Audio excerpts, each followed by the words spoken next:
The 2022 wide receiver class is awesome. There are potential top 10 picks in Ohio State's Garrett Wilson and USC's Drake London. Arkansas's Traylon Burks and Ohio State's Chris Olave should also be first-round picks, and so should Alabama's Jameson Williams, even with a late-season injury. And after the first round, day 2 is still loaded. North Dakota State's Christian Watson, Boise State's Khalil Shakir, Penn State's Jahan Dotson, Purdue's David Bell, Georgia's George Pickens, Clemson's Justin Ross. You want me to keep going?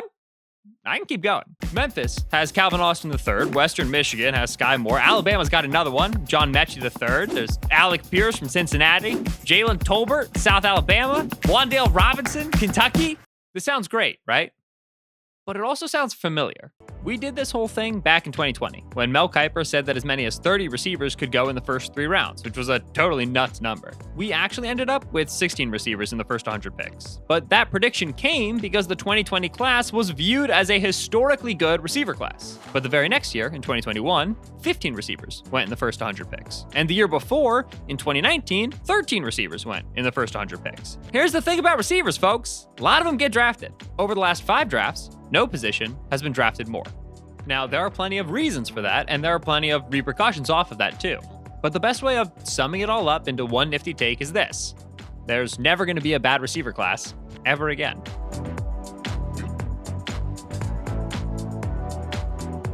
So, why will there never be a bad class of receivers again? Well, it starts with the pool of available talent. The best way to ensure that you'll never have a bad class of receivers is to have a lot of receivers to draft from, and the NFL does.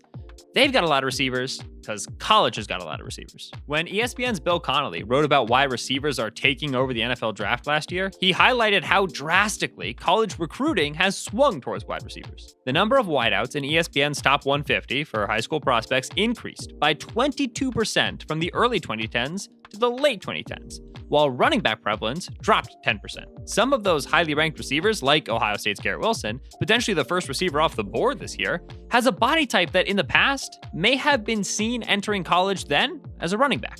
So, obvious question, why are so many top recruits emerging at wide receiver? 7-on-7 football has a lot to do with that.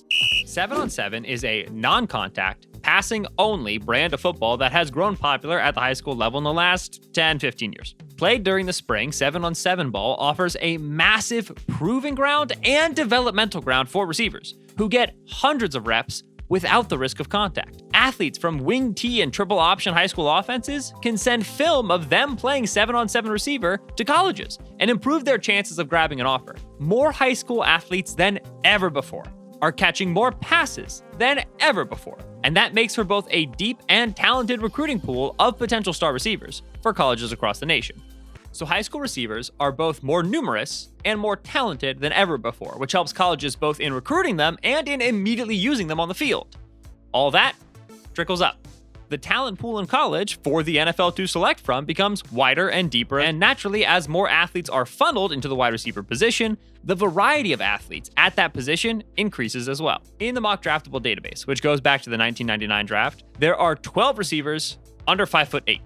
All but one of them entered the draft in 2010 or later. 3 of the 12 in the last 2 years alone. 19 receivers are 170 pounds or lighter. 6 of them belong to the last 4 draft classes. Players with these body types traditionally played cornerback or were gadget players who returned kicks and lined up in the backfield. Suddenly, they're popping up with Heisman trophies. They're first-round picks. They have 1,000-yard seasons coming out of college. But wide receiver isn't just for the smalls. Let's take the 2019 wide receiver class as an example. The first round was weirdly quiet.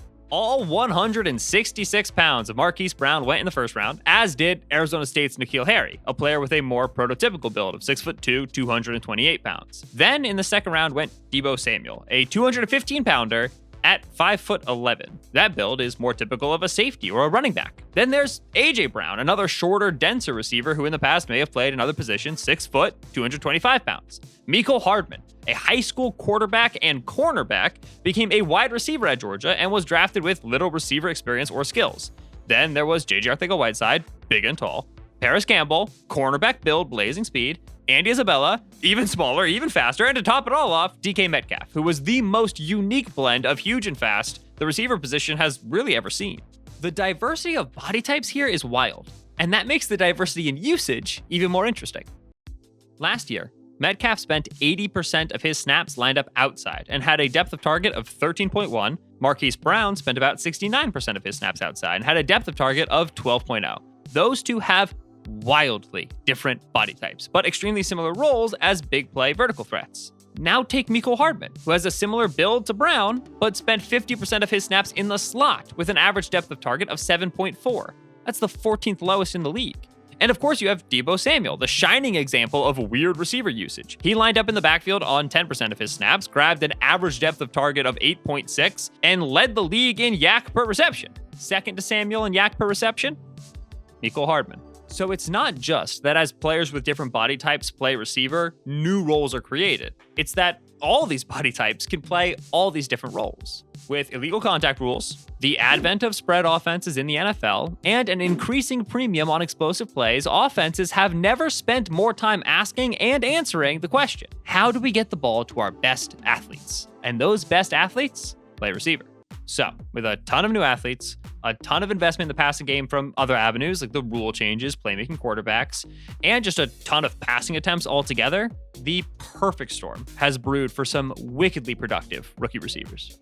Only 3 receivers ever have cleared the 1,400-yard mark in their rookie season. 2 of those receivers are Justin Jefferson, who did it in 2020, and Jamar Chase, who just did it in 2021. They, along with A.J. Brown in 2019 and Jalen Waddle in 2021, are the 4 rookie receivers to clear the 1,000-yard mark in the last 3 seasons. Before Brown, the last rookie to do it was Michael Thomas back in 2016. But remember, the value isn't in the top of the classes, it's in the depth and the variety. If we filter for day 2 picks, we're going to see similar things. 11 receivers ever selected between rounds 2 and 3 have cleared 2,000 yards in their first 2 seasons. 3 of them were selected in the last 3 drafts: DK Metcalf, A.J. Brown, Terry McLaurin. T. Higgins literally missed this cutoff by 1 yard. Metcalf, Brown, and McLaurin, they seem like future star receivers, so we might see them on this list and say, yeah, the league should have drafted them earlier. They slid. And there's some truth to that. But there's another truth to the productivity of these young receivers. They got really good, really quick, because of the volume offered to them early on in their careers. Take Michael Thomas, second only to Josh Gordon, a second-round supplemental draft pick, on the early career receiver list for day 2 picks. Thomas never had more than 800 yards in a college season, but he landed in a thin receiver room and filled the vacuum available in the short game for Drew Brees' depreciating arm. Juju Smith-Schuster, third on the list, did much the same for Ben Roethlisberger in Pittsburgh.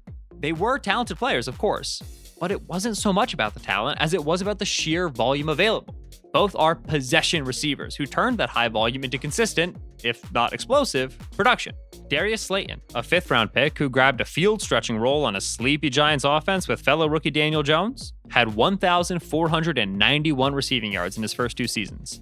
Slayton doesn't even feel like a particularly talented or dangerous player in a league sense, but 5th-round receivers are readier than ever to produce right now in the modern NFL. Just ask Darnell Mooney or Stephon Diggs, 2 more speedsters with over 1,600 receiving yards in their first 2 seasons as day 3 picks. Damn, that shit feel good. Both are top 10 on the all-time list. Passing is up. Everybody knows it. And if we were dealing with the same crop of receiver classes as we were 20 years ago, the same size, same level of college experience, then we might struggle to identify top talent and to onboard these young guys early.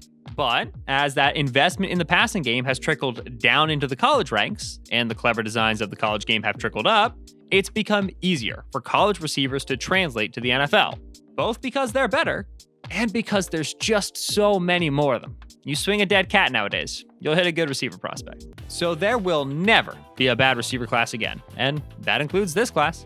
I can't tell you exactly who will be the star between the first-round receivers, or which day 2 and day 3 picks will break out, but there will almost certainly be some. Wide receiver? It's just too big to fail.